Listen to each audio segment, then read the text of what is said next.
조갑제 TV 시청자 여러분 안녕하십니까? 2018년 11월 20일 오후 5시를 넘어섰습니다.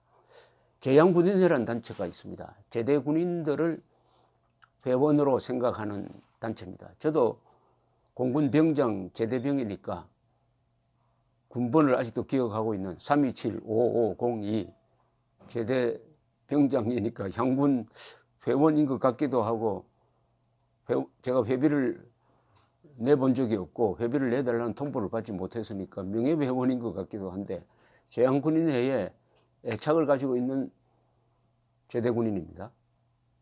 또 제양군인회는 좌파 정권 시절에 나라를 지키기 위해서 아주 용감한 활동을 했습니다.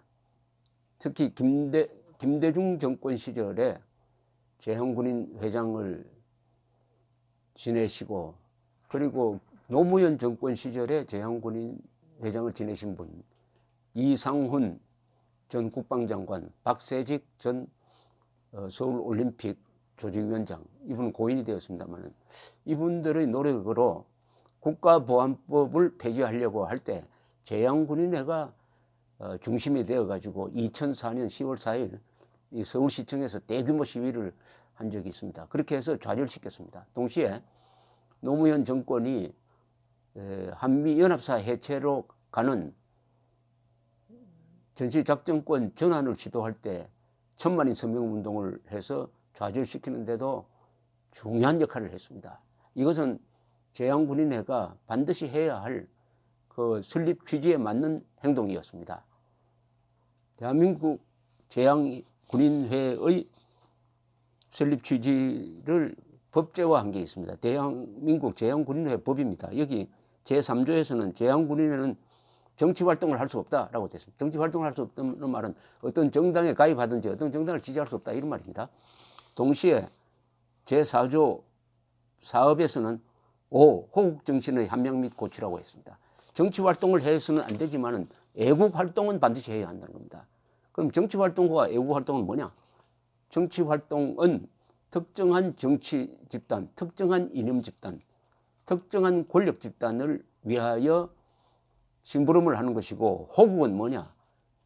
그것보다 훨씬 더 높은 차원의 대한민국을 수호하고, 대한민국의 정통성과 정체성을 수호하고, 자유민주주의 시장경제를 수호하고, 가장 중요한 것은 공산주의에 반대하고 한미동맹을 강화하는, 이게 호국정신입니다. 이 일은 반드시 해야 할 제양군인회의 역할인데, 문재인 정권 수립 이후에 제양군인회가 이런 행동을 하지 않고 이 법정신에 위반되는 행동을 지금 합니다. 위반되는 행동을 하고 있습니다. 예컨대 지난 4월 27일 판문점에서 있었던 남북회담 때는 향군이 평화의 집으로 향하는 문재인 대통령의 장도를 환송하며 북한 비핵화 및 남북 정상회담 성공 기원 향군 한마음 대회를 대규모로 개최했습니다. 이거 정치활동 아닙니까? 이거 호국 활동은 아니죠. 왜냐? 그 판문점 회담에서 나온 판문점 선언은 한국의 안보에, 한국의 호국에 매우 불리한 내용만 들어있었고, 북한 비핵화는 들어있지 않았습니다. 그런데 북한 비핵화의 성공을 기원하면서 향군이 문재인 대통령의 장도를 환송했다고 했습니다. 환송했다고 했습니다. 장도를 환송한다. 그런데 어제 이 제양군인회가 성명서를 냈어요. 이 제양군인회 홈페이지에 실려 있는 내용을 제가 전해드리겠습니다. 정부의 비핵화 정책에 대한 향군 입장문을 통해서 말하자면 9.19 군사합의서를 지지한다는 입장을 발표했습니다. 향군은 이 성명에서 9.19 군사합의서는 북한의 비핵화 추진을 위한 한 과정이며, 우리 국방부가 한미 간 긴밀한 사전 협의를 통해 국가안보에 빈틈이 없도록 심층 검토한 합의서라고 평가했습니다. 이것은 사실하고 다릅니다. 팩트가 틀렸습니다. 9.19 군사합의서는 북한의 비핵화 추진하고는 아무 관계 없습니다. 북한의 비핵화를 오히려 방해하는 내용만 잔뜩 들어 있습니다. 북한의 비핵화란 말 없습니다. 여기 핵 문제, 핵 폐기를 조건으로 한다. 북한 핵 폐기를 조건으로 한다는 말이 없는데 향구는 무슨 문서를 봤는지 이게 북한의 비핵화 추진을 위한 것이라고 합니다. 도대체 남북 간에 맺어진 어떤 합의 문서에도 문재인 정권 이후에 북한의 비핵화라는 말 자체가 없어요. 그런데 그 말이 있다고 하면서 그것도 우리 정부가 한미 간 긴밀한 사전 협의를 통해서 국가안보에 빈틈이 없도록 심층 검토한 합의서다. 한미 간에 충분한 사전 협의가 이루어지지 않아가지고 그 뒤에 티각태각한 것을 모르고 하는 이야기 아닙니까? 폼페오 국무장관이 강경화 장관한테 이야기해가지고 전화를 걸어서 이럴 수가 있느냐 해가지고 직설적으로 비판했다는 그 기사도 보지 못한 것 같습니다. 그리고 가장 중요한 국민 몰래 합의한 겁니다. 이것은 왜 재향군인회가 지적하지 않습니까? 호국을 하려면은 그 호국의 국은 국민 아닙니까? 국민 몰래 적과 합의한 겁니다. 국민 몰래. 그리고 미국과는 동맹국과는 제대로 된 협의를 하지 않고 적과 비밀리에 만나서 합의한 것, 이것을 이렇게 칭송하고 있습니다. 재향군인회가. 이것은 명백하게 재향군인회 법 위반입니다. 이것은 정치활동이고 동시에 호국활동이 아닌 것입니다. 향구는 또 이어서 미국의 강력한 대한반도 안보 공약과 북한에 대한 압박, 그리고 문재인 정부의 평화공존 정책으로 평소 대한민국의 북한 비핵화라는 용어조차 강력히 반발하던 북한을 비핵화를 위한 남북미의 정상회담으로 이끌어냈다고 설명했다. 이것도 도대체 사실과 맞지 않습니다. 언제 북한이 나와가지고 북한의 비핵화라는 용어조차 반대하던 북한이 북한의 비핵화라는 용어를 받아들였다는 식으로 이렇게 설명을 합니까? 이 도무지 문법이 맞는 게 아니라 이 성명문의 기초가 되지 않았습니다. 이건 어디 한겨레 신문 사설 비슷한데 한겨레 신문 사설도 이렇게는 쓰지 않습니다. 또한 향구는 9.19 군사합의서는 우리 국가와 국민의 생존을 책임지고 있는 대한민국 군이 면밀히 검토해 결정한 사항임을 간과해서는 안 된다. 과연 그럴까요?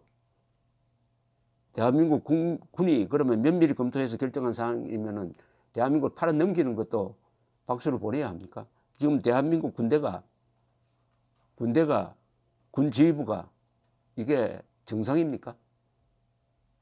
향구는 광주 사태 때 출동한 헬기 조종사들이 단 한 사람도 사격했다고 진술하지 않았는데도 불구하고 우리 국방부 조사위원회가 사격했다라고 발표한 거, 이것도 그러면 재향군인을 믿습니까?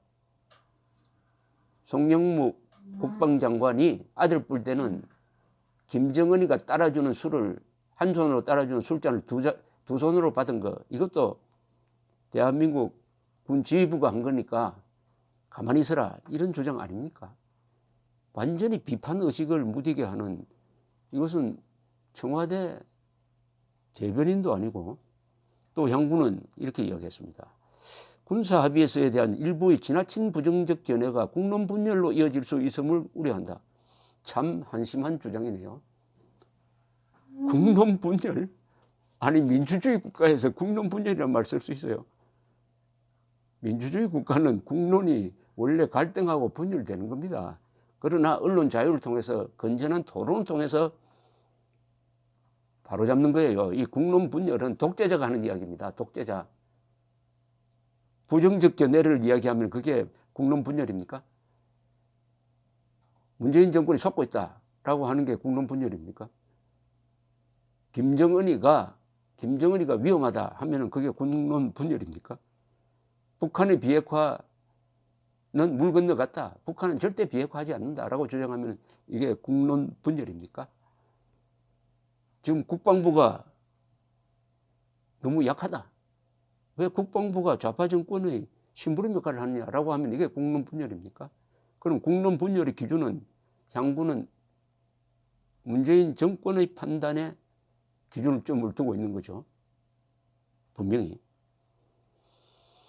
남북군사합의 결정에 대한 극단적이고 자극적으로 표현함으로써 군이 무능력한 집단으로 매도돼 국민으로부터 신뢰를 상실케 하거나 군을 선동하는 행위 등은 자제되어야 한다. 아니, 막강한 무장력을 가진 국방부가 국민으로부터 신뢰를 잃는 것은 국방부 책임이지 국방부를 비판한 사람 책임입니까? 이 한국에서 가장 강력한 무기를 가지고 있고 강력한 조직을 가지고 있는 국방부가 왜 국민의 신뢰를 잃습니까? 국가 편에 서지 않고 헌법 편에 서지 않고 정권 편에 서고 김정은에게 굴복하는 모습을 보이니까 신뢰를 잃는 것인데 그것을 비판하면은 이게 선동입니까? 이런 글이 제왕군인회에서 나왔으니까 이 제대군인들이 이 문제를 제기를 해야 됩니다. 법을 가지고 해야 됩니다. 이 제왕군인회 법이 법입니다. 이것은 형사 고발이 가능합니다. 장군은 국민의 불안을 부추기는 일방적인 주장을 펼치는 것은 남남 갈등과 국론 분열로 북한에 대한 정부의 협상력을 약화시킬 수 있음을 유의해야 한다. 이건 완전히 청와대 대변인도 이런 이야기를 하지 않겠죠. 장군은 북한이 핵을 포기한다는 보장이 있느냐라는 의문을 기정사실로 하면 북한의 비핵화를 위한 협상은 근본적으로 시작할 수 없는 것이라고 강조했다. 이거는 완전히 코미디 수준입니다. 그죠? 북한이 핵을 과연 포기하겠느냐라고 의심을 하면 안 된다는 겁니다. 그럼 북한이 핵을 포기한다고 믿고 협상을 하자는 겁니다. 살인강도 전과자입니다. 살인강도 전과자인데 어떻게 믿을 수 있느냐라고 하면 안 되고 살인강도를 저질렀지만은 앞으로는 살인을 저지르지 않을 것이라고 생각하고 그 살인강도를 우리 집안으로 들려가지고 같이 살자. 그 주장을 지금 향군이 하고 있습니다. 더구나 향군은 이런 주장을 합니다. 정부 시군구 읍면동 조직을 통해 최근의 안보 상황을 국민들이 올바르게 이해하고 정부 정책을 적극 지원해 국민 통합을 이룰 수 있도록 대국민 안보 활동을 강화해 나가겠다. 지금 이 향군의 행동으로 봐서 이것은 국가 안보를 위한 것이 아니라 정권 안보를 위한 것입니다. 바로 제왕군인회 법이 금지하고 있는 정치 활동을 하겠다는 겁니다. 정치 활동을. 호국 활동을 해야 될 제왕군인회가 제왕군인회 법이 추천하는 호국을 하지 않고 정치 활동을 하겠다는 겁니다. 이것은 명백한 법 위반입니다. 호국의 기준이 뭡니까? 호국의 기준이 뭡니까? 자유민주주의 시장경제를 지키는 것이 호국입니다. 그리고 김정은 정권에 반대하는 것이 호국입니다. 그리고 공산주의에 반대하는 것이 호국입니다. 그리고 공산주의에 부하내동한 종북 세력에 반대하는 것이 호국입니다. 그리고 공무원이 호국을 하지 않고 북한 편을 들은 것을 반대하는 것이 호국입니다. 그리고 국방부가 헌법 제5조 국군은 국가안전보장과 국토방위의 신성한 임무를 다한다는 그 의무를 해태할 때 국방부를 지적하는 것이 호국입니다. 향군은 완전히 반대로 가고 있습니다. 이제는 제대군인들이 들고 일어날 차례입니다. 감사합니다.